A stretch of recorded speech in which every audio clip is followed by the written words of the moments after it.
ഞാന് കേക്കാവോ? കേക്കത്തില്ല. അല്ലെങ്കിൽ കുറച്ച് വാളിയെ കൂട്ടാ. ഞാന് ഇവിടെ രണ്ട് കൈ രണ്ട് ഇങ്ങനെ കണ്ടു. ഒന്നുമില്ല, ശൂന്യമാണല്ലോ. കൈയുടെ ബാക്ക് സൈഡ് കാണിച്ചോ. ഒന്നുമില്ല, ശൂന്യമാണല്ലോ. അപ്പൊ ഞാൻ ഈ നീൽ പോളിഷ് കണ്ടല്ലോ, നീൽ പോളിഷ് ഉള്ള കയ്യിലോട്ട്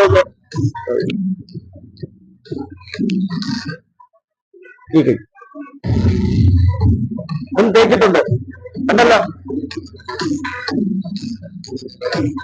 എന്റെ പേര് വയ്യോ ആണോ? ഞാൻ കാണുന്നതോ അത് ഞാന് അയച്ചു കളയാണ്. കൈ കൊടുക്കണം.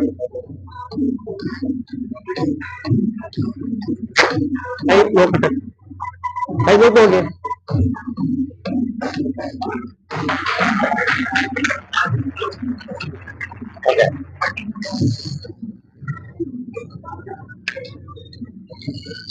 അടുത്തത് നീ വിളിച്ചത് വരില്ല. ആര് വരും? നെല്ലിന് വരാൻ പറ്റുമോ? പറ്റില്ല. വേറെ ആരെങ്കിലും കുറച്ച് പതിവാ വാ.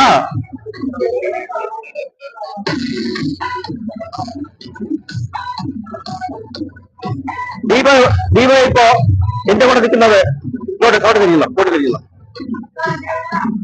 കേട്ടോ. ദീപ ഇപ്പൊ എന്റെ അടുത്ത് നിൽക്കുന്നത് ഒരു വലിയൊരു പൂന്തോട്ടത്തിലാണെന്ന് നമ്മൾ മനസ്സിൽ സങ്കല്പിക്കാം. എവിടേക്കുന്ന ഇവിടെ വലിയൊരു പൂന്തോട്ടത്തിന്റെ നടുവില് ദീപ നിൽക്കുകയാണ്. നോക്ക്, ആ വിശാലമായ പൂന്തോട്ടത്തിൽ ഇഷ്ടംപോലെ പൂക്കളുണ്ടല്ലേ? നിറച്ച് പൂക്കൾ കാണുന്നില്ല. കണ്ണടച്ചോ. ഞാൻ അതിൽ നിന്നൊരു പൂവെടുത്ത് കൈ തരും. ഞാൻ പോണെന്ന് പറയണ്ട. ആ പൂവിന്റെ മണം വരുന്നുണ്ടോ എന്ന് മാത്രം നോക്കുക. എനിക്ക് പിടിച്ചോ. ഇനി രണ്ട് കൈട്ട് കൂടെ ഒന്ന് റെഡ് ചെയ്തിട്ട് ഒന്ന് മണപ്പിച്ച് നോക്കും. പൂവിന്റെ മണം വെച്ചുകൊണ്ടോ എനിക്ക് പറയുക. മണമെടുത്ത് സത്യം എന്റെ അടുത്ത് പറയണ്ട, അവരുടെ അടുത്ത് പറയും. ഞാൻ പറയുന്നത് ഞാൻ പൂ കുറച്ച് കൊടുത്തു. ആ പൂ കൈ വെച്ചിട്ട് മണം ഉണ്ടോ? അതുകൊണ്ട് നല്ല മണമുള്ള കണ്ടോ. അപ്പൊ രണ്ട് പരിപാടി കണ്ടല്ലോ. ഇതാണ് മെന്റലിസം എന്ന് പറയുന്നത്. ഞാനിപ്പോ തുടങ്ങിയിട്ടേ ഉള്ളൂ. അടുത്തതായിട്ട് എനിക്ക് കുറച്ചുകൂടെ ഒരു മുതിർന്ന ഒരാളെ ഓക്കെ താങ്ക് യു. അടുത്തതായിട്ട് എനിക്ക് കുറച്ചുകൂടെ മുതിർന്ന ഒരാളെ കിട്ടാനുള്ള